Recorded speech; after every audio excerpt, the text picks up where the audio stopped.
Things are not looking good for Diddy right now. Out of nowhere, a wave of videos has started circulating online, and people are paying attention. At the same time, there's another move that raised eyebrows. His famous matte black private jet has reportedly been sold. The same jet he used to show off constantly across social media. That jet is gone. For many people watching this unfold, it feels like more than a coincidence. Some believe this could be the start of a major unraveling. And there's a reason this moment feels different. It's not just one clip or one rumor. It's everything happening at once. You probably clicked on this video because you've already seen some of the footage floating around. Karaoke moments that made people uncomfortable. Party clips that sparked endless speculation. Alleged leaked audio that refuses to disappear. And that's only part of the story, because this isn't just about videos. It's also about why major assets are being sold and what that could indicate behind the scenes. By the end of this video, you'll have a clearer understanding of how all these pieces connect and why so many people believe this situation is escalating. Before we get into the tapes themselves, there's some important context that needs to be understood. Without the background, none of what follows really makes sense. Here's what's publicly known. I'm not going to rehash every accusation or legal detail because much of that has already been widely reported. What matters is that Diddy is currently being held at Fort Dix. And this situation traces back to March of 2024, when federal agents carried out raids on his properties in Los Angeles and Miami. Just picture that for a moment, waking up to federal agents searching your homes. And it didn't stop there. Multiple civil lawsuits were filed by individuals described as victims. There's also a lesser-known detail that adds context to recent decisions. According to reports, if convictions on higher-level charges had occurred, authorities in the Southern District of New York were prepared to seize everything. Money, properties, vehicles, assets, all of it. That's why, from a financial standpoint, selling assets right now makes sense. Large-scale legal battles are incredibly expensive. When multiple lawsuits are active at the same time, legal fees can become overwhelming very quickly. With that background in mind, the focus shifts to the tapes that have been circulating. Some of what's being discussed online has deeply unsettled people.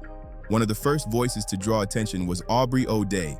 She worked with Diddy in the past and has spoken publicly about her experience.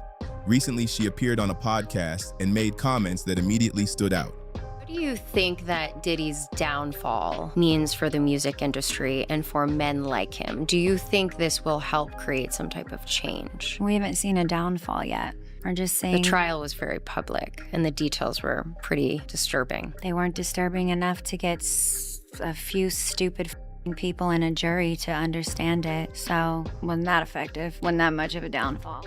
She described the current legal situation as symbolic at best. In her view, it represents less than 1% of the justice she believes victims deserve. Less than 1%. She also suggested that the system itself continues to shield certain individuals and that her comments weren't limited to just one person. According to her, there are others whose actions were even more severe and have yet to be fully addressed. That perspective changed how many people viewed the situation. It stopped being about a single figure and started looking like part of something larger. Around the same time, a separate viral video began gaining traction. It didn't focus on one individual alone. Instead, it raised broader questions about accountability across the industry. The video referenced multiple well-known artists and asked a difficult question. Are audiences going to keep supporting people accused of harming Black women, or is something finally going to change? One point from that video stood out: consent can be withdrawn. Agreeing at one moment doesn't mean consent exists forever. That idea resonated with many viewers, especially in light of recent documentaries and renewed public conversations. The video challenged people to think about what comes next. Keep streaming the music, keep buying tickets, or start holding people accountable in a different way. This isn't about telling anyone how to feel, but it's clear that many people would rather avoid this conversation altogether, and some argue that silence is part of the larger issue. Then another development surfaced. Reports began circulating that people working for Diddy had not been paid since his incarceration. His spokesperson denied those claims, stating that everyone was still receiving payment and that no one had quit. However, individuals close to the situation have shared a different account. According to those reports, some employees stopped receiving pay and began leaving as a result. So what's happening behind the scenes? Financial management is reportedly being handled by TriStar Sports and Entertainment. Because of strict approval processes, payments can take a long time to clear, and this reportedly hasn't only affected staff, There have also been claims that even family members are facing delays accessing funds. His mother, Janice Combs, along with his children, have reportedly struggled to obtain money for everyday needs. The contrast is striking. One moment, private jets and unlimited access. The next, restrictions and approvals. It's a reminder of how quickly circumstances can change. And now the conversation turns to what many consider the most shocking element. According to reporting from the New York Post, tapes from private parties exist, and investigators were able to determine when some of these events took place. The footage is said to date back to 2004 and 2005, tied to VMA, after-parties, and Super Bowl weekends. One particular after-party following the 2005 VMAs stands out. Early in the night, several high-profile celebrities were reportedly present. Eva Longoria, Paris Hilton, Ice-T, Quincy Jones, the usual elite crowd. But according to reports, once those guests left, the atmosphere changed completely. According to accounts tied to the footage, once the well-known guests left, the entire tone of the party shifted. What's described next is very different from the public-facing event earlier that night. The clips reportedly show young men and women partially undressed, with scenes suggesting intimate activity taking place. In one moment that drew particular attention, a woman appears with a white substance visible beneath her nose, something many viewers immediately speculated about. What made these clips stand out even more was how they were allegedly verified. In the footage, Diddy is seen wearing the same white t-shirt he had on earlier that night when he was photographed at the VMA after-party. The shirt reads, "God is the greatest," in black lettering. That detail was used to connect the video directly to that specific event. There is also footage said to come from Super Bowl weekend in February of 2005. During that weekend, Diddy hosted a high-profile gala attended by celebrities, including Ashton Kutcher, Ashley Simpson, and Joe Francis, the figure associated with Girls Gone Wild. But according to reports, once the official gala ended, the night didn't stop there. The gathering allegedly moved to a private mansion Diddy was renting at the time, reportedly for around $20,000 per week, $20,000 for a single week. Footage from that location reportedly shows two men together, while laughter can be heard throughout the room. What caught the attention of many viewers is the camera angle. It appears to be filmed from a first-person perspective, leading some to believe Diddy himself may have been holding the camera while events were unfolding. A federal law enforcement source later commented that descriptions of the footage align with information already under review. At this stage, the primary focus for investigators is consent. Whether everyone involved was participating willingly or whether pressure or coercion played a role is now a central question. That uncertainty is what makes these clips so troubling to many people, and the situation grows even more concerning. Earlier, there was mention of tapes allegedly being sold. A lawyer representing one of the individuals who filed a civil lawsuit shared a disturbing detail. According to her statement, someone reached out attempting to sell her a video. She said the footage features Diddy alongside another high-profile celebrity. She claimed to have personally viewed the video and stated that the other individual involved is even more famous than Diddy. Yes, there already have been tapes leaking around Hollywood, being shopped around to individuals in Hollywood. But one particular person contacted me to shop a particular video they were in possession of and to contact the person who was in the video to see if they were interested in purchasing the video before it became a public knowledge. I've heard this before, so like a catch and kill. Catch and kill. She emphasized that the person is clearly recognizable, with no ambiguity about their identity. And she made it clear this was not an isolated case. Other tapes are reportedly being offered privately throughout Hollywood. This type of situation is often described as a catch and kill scenario. Someone approaches you with damaging footage and gives an ultimatum. Pay for it or it goes public. In other words, blackmail. According to multiple reports, this is allegedly happening to more than one celebrity right now. The idea alone is unsettling. Imagine receiving a call from someone claiming they have footage of you in a situation you never intended anyone to see. Another clip that reignited discussion is a karaoke video featuring Diddy and Meek Mill. I was this bad this shit to be good and that shit was drove me crazy. I pulled up to her crib, I was in that 19 Mercedes. I got this bad bitch from LA, she be Many viewers described the moment as awkward and uncomfortable. During the clip, Meek Mill appears to say things that some interpreted as questionable. At one point, Diddy turns around with a visibly surprised expression, as if reacting in real time to what was just said. We had a recording of Meek and Diddy making love? I don't know if it was love. Okay, you have it? Let's hear it. That moment immediately reminded people of alleged audio that surfaced the previous year. That audio was referenced in a 70-page civil lawsuit filed by a producer named Rodney Jones, also known as Little Rod. The lawsuit describes a rapper from Philadelphia who previously dated Nicki Minaj. While the name was redacted in the main text, details included elsewhere led many to assume the reference was to Meek Mill. The lawsuit includes claims of inappropriate behavior. After those allegations became public, some fans said their perception of Meek Mill changed.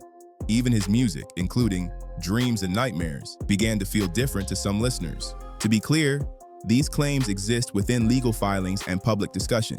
But when details like this appear in official documents, it naturally raises questions for many people. More recently, TMZ released footage showing Diddy inside Fort Dix. What stood out wasn't where he was, but how he appeared. Despite the seriousness of his situation, he was smiling. Is the first videos of Diddy in prison at Fort Dix. I mean, how do they keep getting this stuff? And how much are they paying these other inmates to send them videos of Diddy? This is wild. Apparently, Diddy was working. Diddy helps give movies and religious materials to other inmates. Some viewers believe he was simply trying to appear strong in front of cameras. Others speculated that he may know something the public doesn't, possibly related to legal strategy or negotiations. There's no confirmation either way, but the footage left many people uneasy. Another clip that has resurfaced is an old awards show speech. In that video, Diddy says, "We have the power. We decide what's hot. We control everything." I'm going to take your souls. We have the power. We decide what's hot. If we don't go, nobody goes. If we don't support, nobody supports. We control what's cool. We control what's hot. We control what your kids listen to, what they dance to. We control what's in video games. We control how they wear their pants, sag their pants. We control everything. At the time, it was seen as confidence. Looking back now, many viewers say it sounds different, almost like an open acknowledgement of how much influence certain people had behind the scenes. That realization has caused people to reflect how much control was really there and how was it used. There is also footage circulating that shows Diddy interacting with a group of celebrity friends. The video begins innocently enough, with someone leading a prayer, but as it continues, many viewers say the atmosphere feels off. Just being able to be here, this heat. They tried me. Jesus' name we pray. Amen.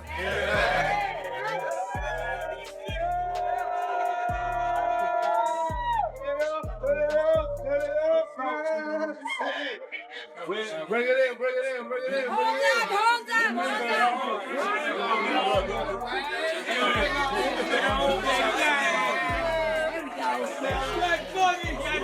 The body language, the tension, the interactions. Comment sections are filled with people pointing out moments that feel uncomfortable or unnatural. Rather than spelling it out, many suggest watching closely and forming your own conclusion. For a growing number of viewers, the takeaway is the same. Something about the footage doesn't sit right. The next clip many people point to is deeply unsettling. Footage surfaced from one of Diddy's parties showing a white man completely unconscious, lying motionless. In the video, Diddy walks toward the camera and makes a comment directed at viewers, saying something along the lines of, "For those who don't know what happens when a white man comes to a Diddy party, this is what happens." He then points the camera toward the man on the floor. At one point, someone places a drink on the man's head, seemingly as a joke.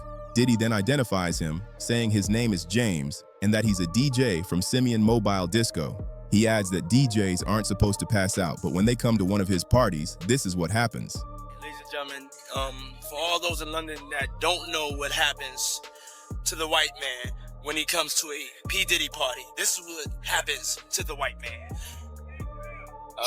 It's so unfortunate. You gotta pull back though, so they can see. That's crazy. Matt, move out the way. You're still alive. Look at that. Look. What you get a drink on his head. And that's James from Simeon Mobile Disco. He is a actual DJs aren't supposed to pass out, but when they come to one of my parties, this is what happens to them. I put him to sleep. Next day, right? You put the drink on his head. There you go. There it is. He then says the phrase, "I put him to sleep." That line has raised serious questions. What exactly does "I put him to sleep" mean in this context? Especially when viewed alongside everything else now being discussed. People have questioned how this individual ended up in that condition and what occurred before the camera started recording. The clip set off multiple red flags for viewers. And for many, the fact that it was filmed in a joking, casual tone made it even more disturbing. It left people questioning the mindset behind filming something like that in the first place.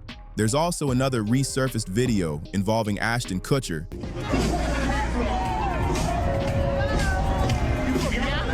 I'm from Cali on the beach, man. Venice Beach.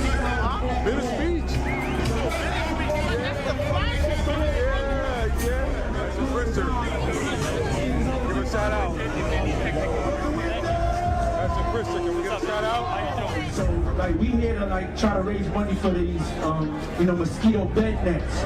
So if you don't understand, like, just imagine living in Africa and, like, your little infant child just gets bit by a mosquito and he dies. We're doing a charity this year, and I'm glad to attach with my boys' charity, and we're gonna do it every year with another charity.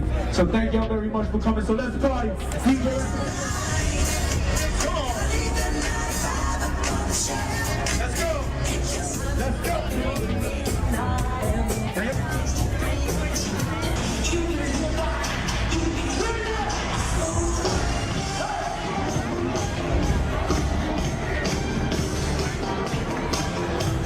That people have started re-examining. The footage comes from a charity event focused on providing mosquito bed nets in Africa. Ashton speaks about being from Venice Beach, and the event thanks Starbucks for its sponsorship.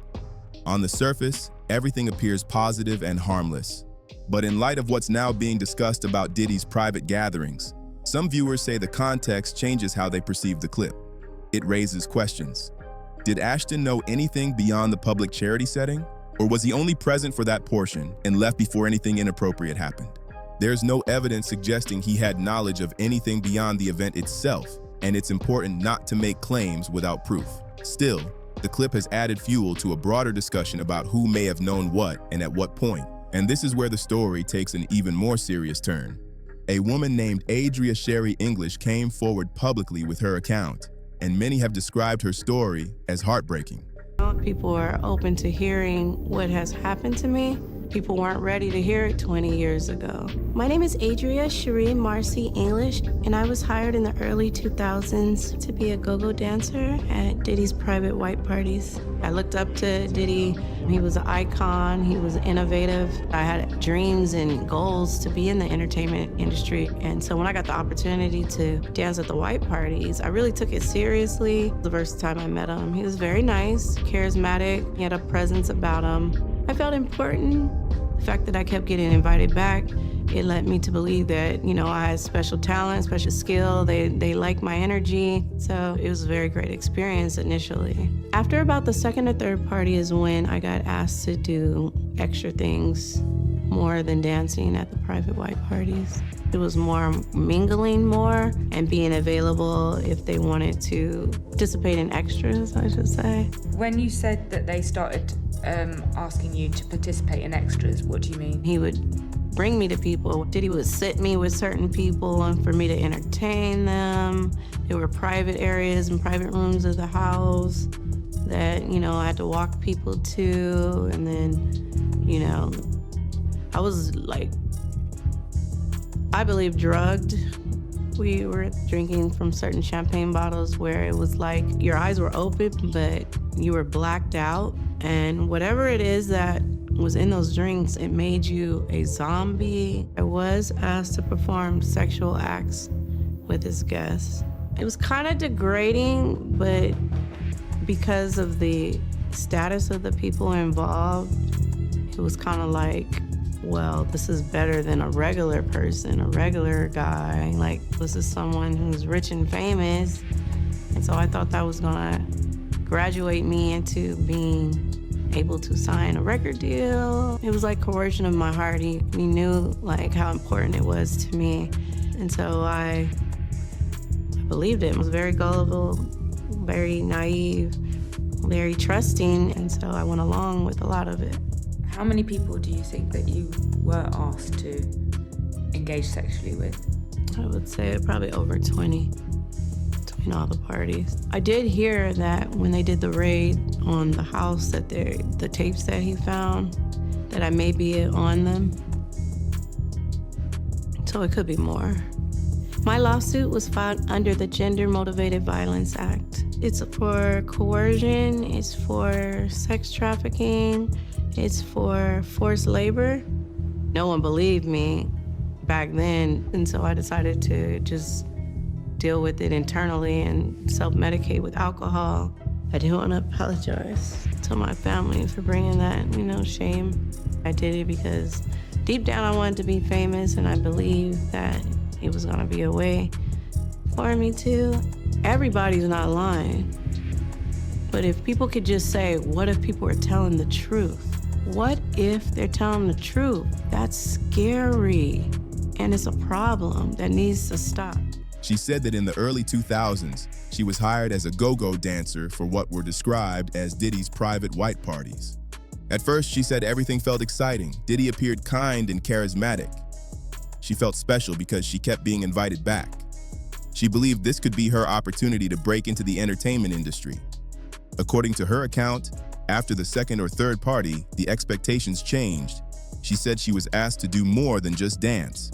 What began as performances slowly turned into requests for additional extras. According to her account, the expectations continued to escalate. She said she was instructed to entertain specific guests and escort people into private rooms and restricted areas of the house. Then she shared something that deeply unsettled many viewers. She said she believed she was drugged. According to her description, certain champagne bottles were offered during these parties, and after drinking from them, something felt wrong. Her eyes would remain open, but mentally she would black out. She described the experience as feeling like a zombie, awake, but not fully present. She claimed she was then expected to perform sexual acts with guests. Because many of the people involved were wealthy and influential, she believed going along with it could help her career. In her mind at the time, this felt like a possible path toward industry opportunities or a record deal.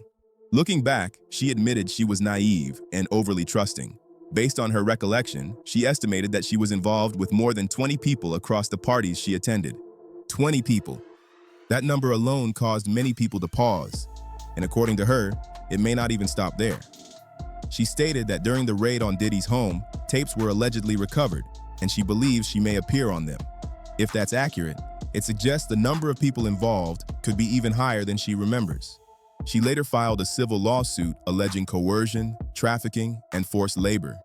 She said that, at the time, when she tried to speak about what happened, no one took her seriously. Feeling dismissed, she turned to drinking as a way to cope and chose to stay silent to avoid bringing shame to her family. At the end of her interview, she said something that resonated with many viewers. Everybody's not lying. What if people are telling the truth? That question alone has stayed with a lot of people because it challenges the instinct to dismiss stories like hers. Listening to her experience hits differently. She believed she was stepping closer to her dream, only to find herself in a deeply traumatic situation, and many believe she's unlikely to be the only person with a similar story. Now let's shift back to the private jet. In October of 2025, Diddy reportedly sold his well-known matte black private jet. And realistically, finding a buyer at that moment may not have been easy. When celebrities face serious legal issues, their assets often become difficult to move. People tend to avoid anything tied to controversy. Alec Baldwin has reportedly faced similar difficulties trying to sell property following the Rust case. Here's why the timing matters. According to reporting, if Diddy had been convicted on higher-level charges, authorities in the Southern District of New York would have moved to seize everything. His money, his homes, his vehicles, all of it. Preparations were reportedly in place to take full control of his assets. We've seen versions of this before. When Young Thug was incarcerated, assets were seized and later returned. In Diddy's case, there is speculation that those assets may not have been returned at all. So what was the jet worth? Reports describe it as a Gulfstream G550 built in 2015. Matte black exterior, beige interior, seating for up to 14 passengers, even pet-friendly. Comparable jets are said to sell anywhere from $15 to $30 million. $15 to $30 million for a single aircraft. Most people struggle to afford a standard plane ticket, and this was a private jet at that level. The jet was sold through his company, Love Air LLC. The tail number is no longer registered to the aircraft, and records now suggest it is registered in San Marino, a small country in Europe. So why sell it? The explanation many point to is straightforward. Legal defense on this scale is extremely expensive. Multiple civil lawsuits require enormous financial resources. Attorneys, filings, and prolonged litigation add up fast. When you're facing that many cases at once, liquidating assets becomes a way to stay financially afloat. And now, we reach the final development. On January 1st, 2026, a new law went into effect in California. It's called the California Justice for Survivors Act. This law opens a 2-year window, allowing individuals to file civil lawsuits even if the statute of limitations has already expired. Claims that were once considered too old can now move forward. It also expands accountability beyond individuals. Companies and organizations that allegedly enabled, ignored, or covered up misconduct can now be named in lawsuits. That includes record labels, management companies, and others who may have known and failed to act. This is a major shift. When a similar window opened in New York, hundreds of lawsuits followed. Now California has implemented the same type of legal pathway. It's safe to assume many people in Hollywood are paying close attention. So the question now turns to you. What part of this story stood out the most? The go-go dancers account, the alleged party footage, the video of the man passed out, or the impact of this new law? And the bigger question, do you think more names are going to surface? Based on everything that's come out so far, many people believe this story doesn't end with just one person. Share your thoughts in the comments. I do read them.